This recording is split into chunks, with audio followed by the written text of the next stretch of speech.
you guys are having a great day. I'm back here in Venice, Florida. Paul and I was up in Manila, Clark, Angeles when we made our first video, and we had a lot of comments about that video. I'm glad he came by to visit, and I asked him if I could ask him some of the follow-up questions that you guys have been asking or commenting, and I thought it was a great chance for Paul to share a little bit more detail about his story.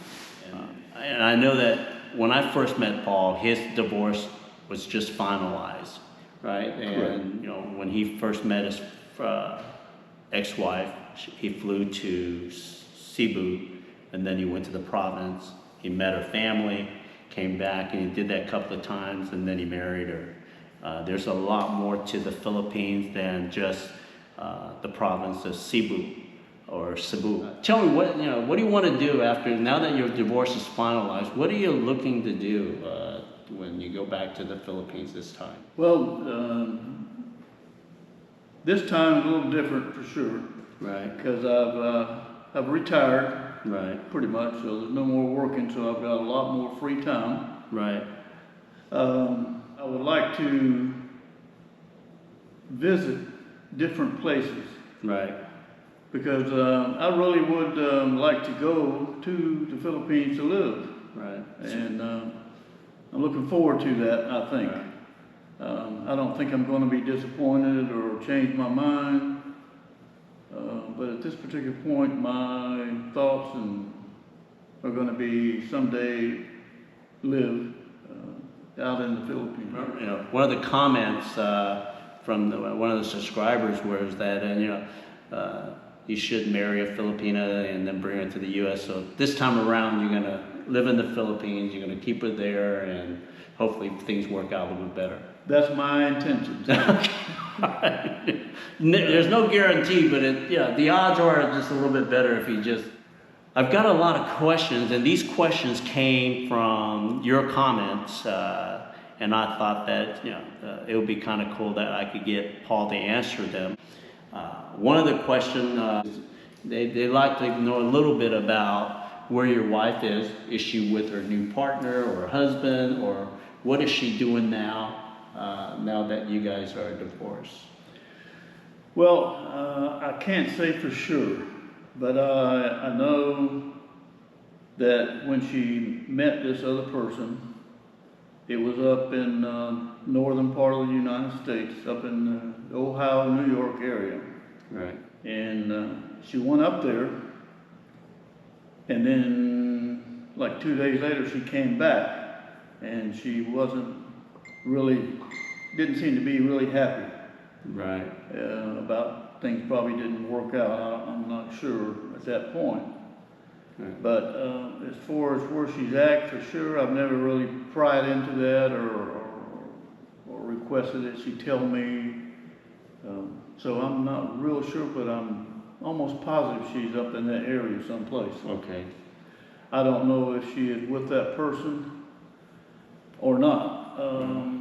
I get the feeling that she may not be. Right. Only because of a couple of her comments that she made after she and I went through the divorce.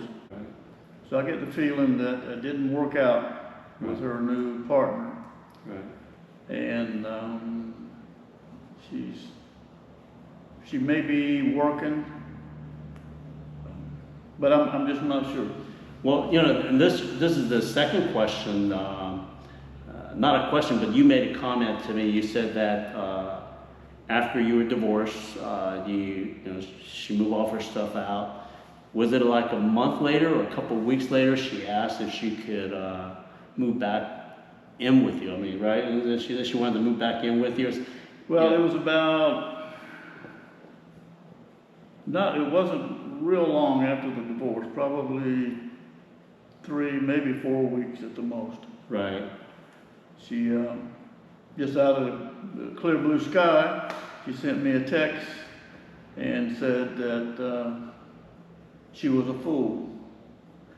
And she made the biggest mistake of her life. And she didn't realize how much I did for her and her daughter until she was out in the world or the United States by herself now. Right.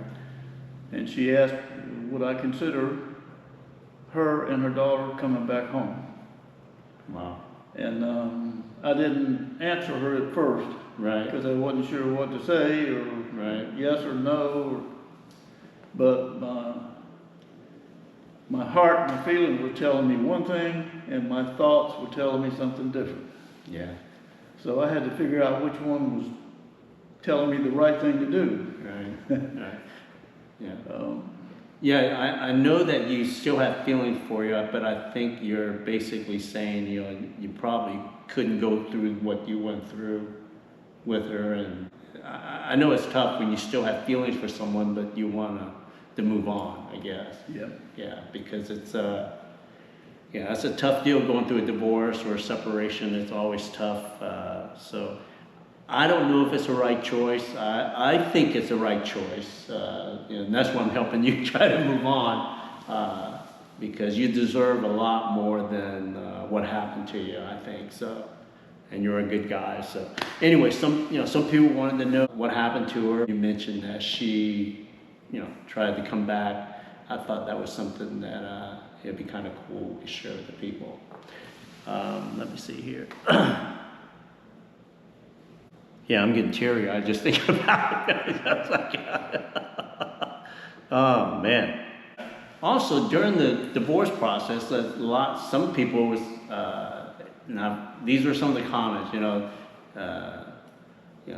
you probably lost half of your assets. Did she take you to the cleaners? And was she with you long enough to be a U.S. citizen? So those two questions, your assets and also the citizenship.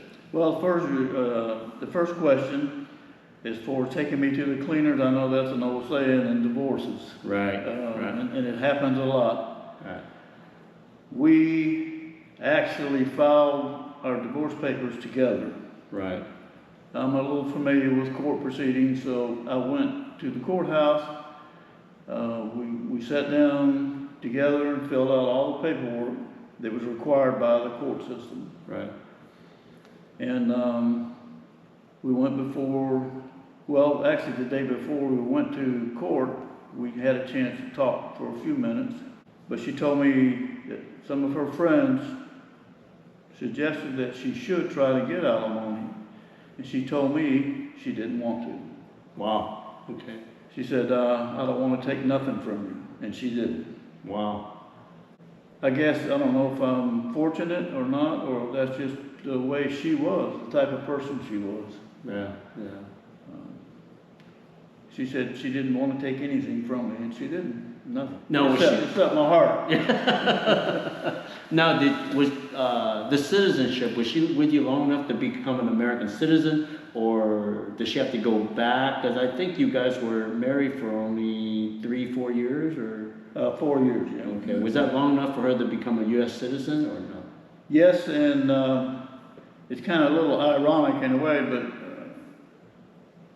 she had received a notice from Homeland Security that she'd been approved for her citizenship. Okay. She only had to go back for one last interview and take an exam. I think it was a 50-question exam. And if she got the first 10 questions, she didn't have to do the whole 50. Okay. And I think she aced that. She got the first 10 questions correct. She told me that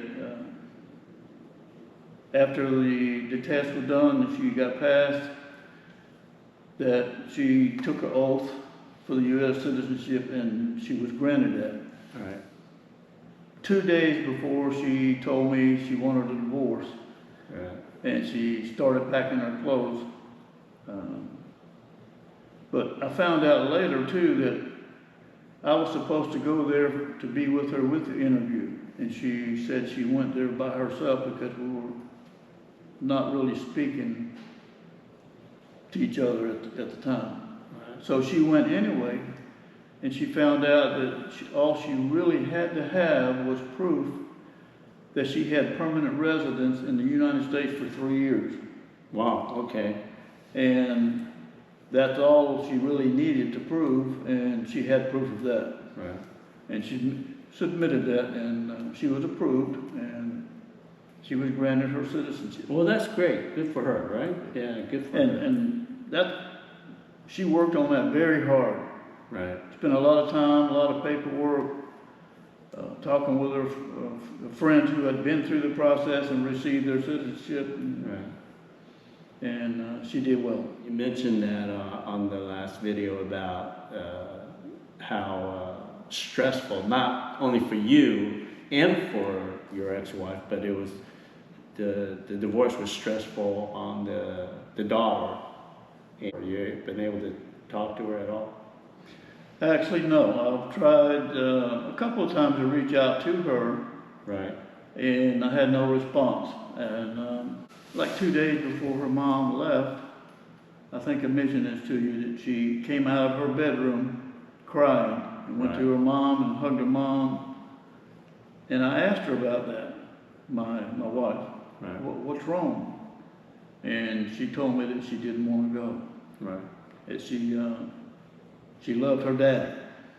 So it was tough. And it was tough on her too, because I saw her reaction, I saw her crying, and I wish she had came back and at least said, "Dad, we're okay."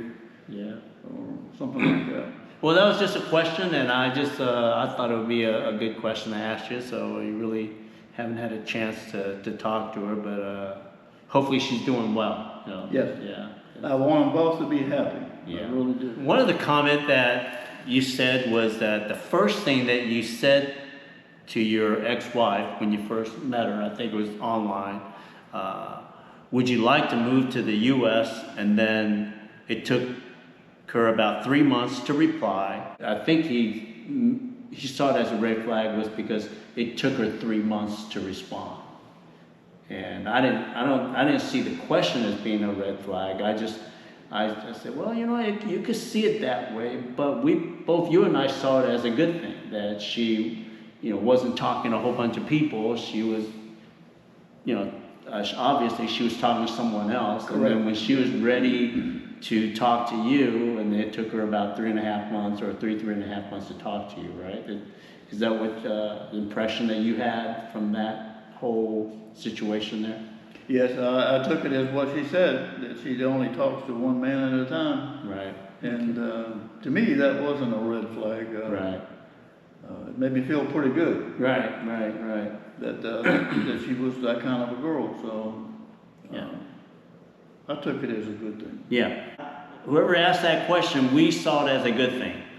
we didn't see it as a red flag. First time that you went to the Philippines, you flew into Manila, and then you went to Cebu, and then you went to the province of Boal.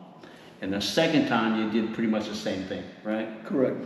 Now, this last trip, I kind of showed you around Manila, Makati, and then also Angeles and Clark.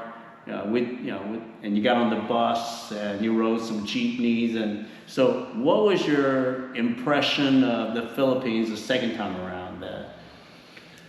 Well, I think I mentioned or said a comment to you after they were there. I guess we were there a couple of days, and I just looked around and I said, "This is a total different world." Yeah. And it is, but I was only really accustomed to the province Right. of where she lived.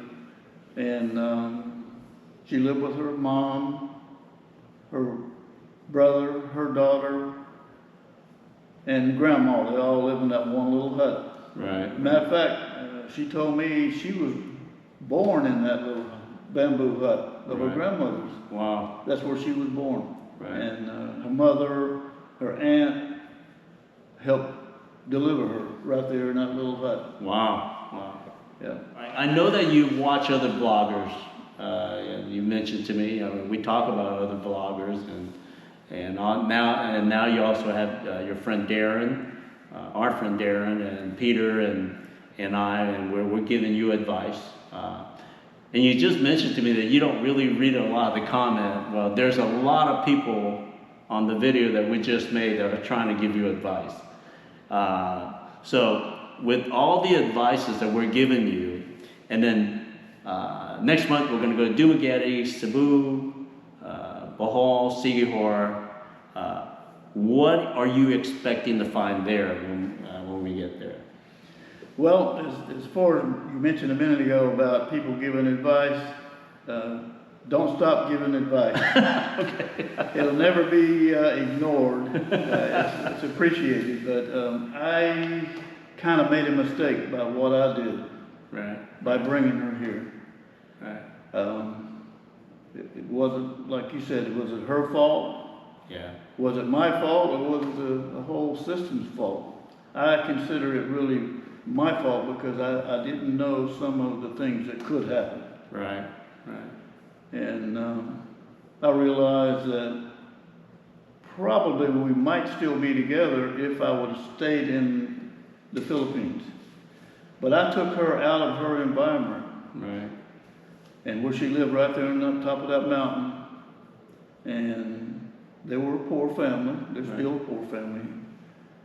But I took her out of what she was raised around. Right. And I brought her here to a total new environment, totally different environment. And I introduced her to a lot of different new things she'd never been used to. Right. Like I said, I taught her to drive.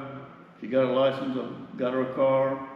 She got a job, Right. which she was making 50 times more money than she was in the Philippines. Right. And she was amazed that she could make that much here. Right. So that was another part of the new environment she had to adjust to.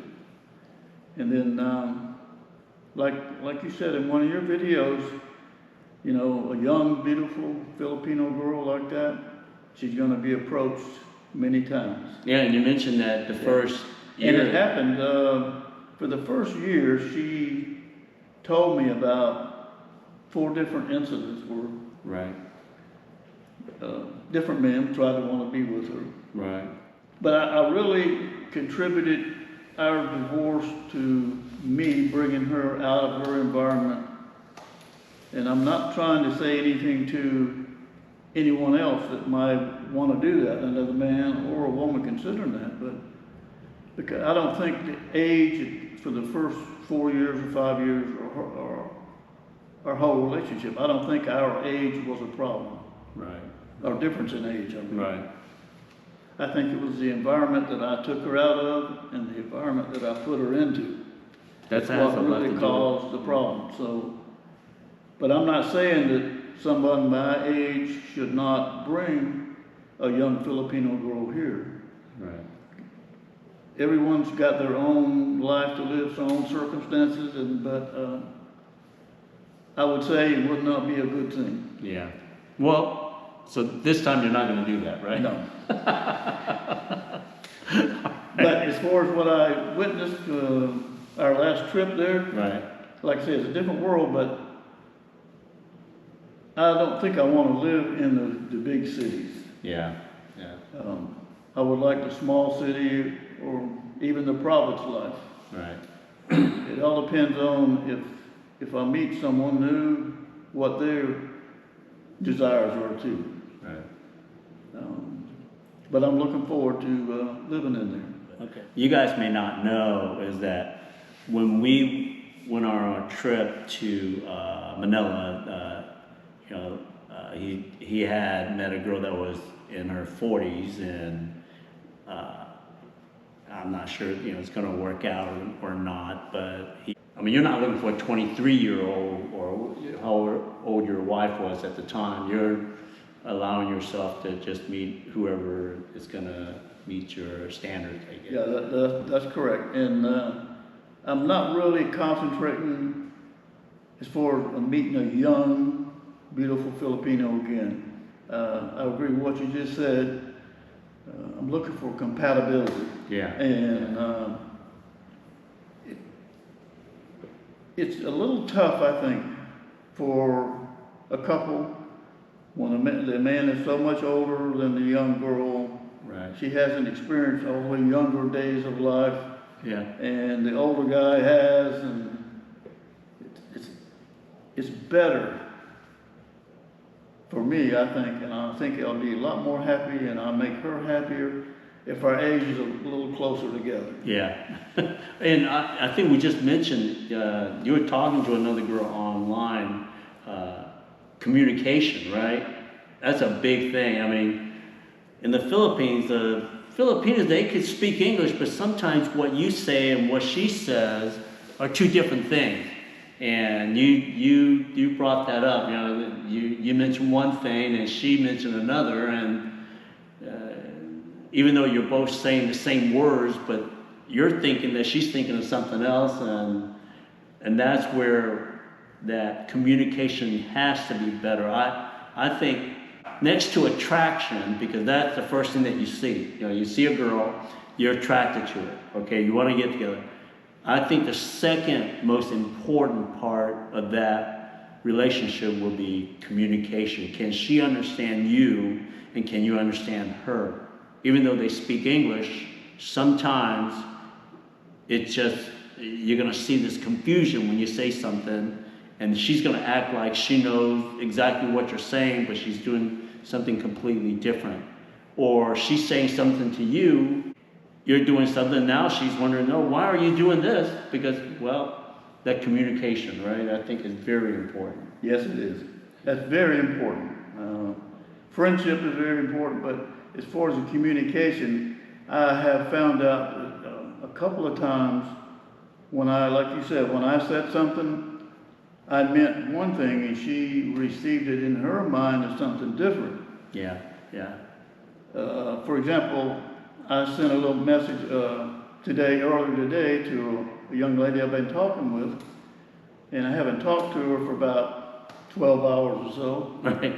So I sent her just a short message saying, I'm thinking about you. Right. You know, no, I was saying, hey, I'm thinking about you all day today, or Right. I'm just thinking about you.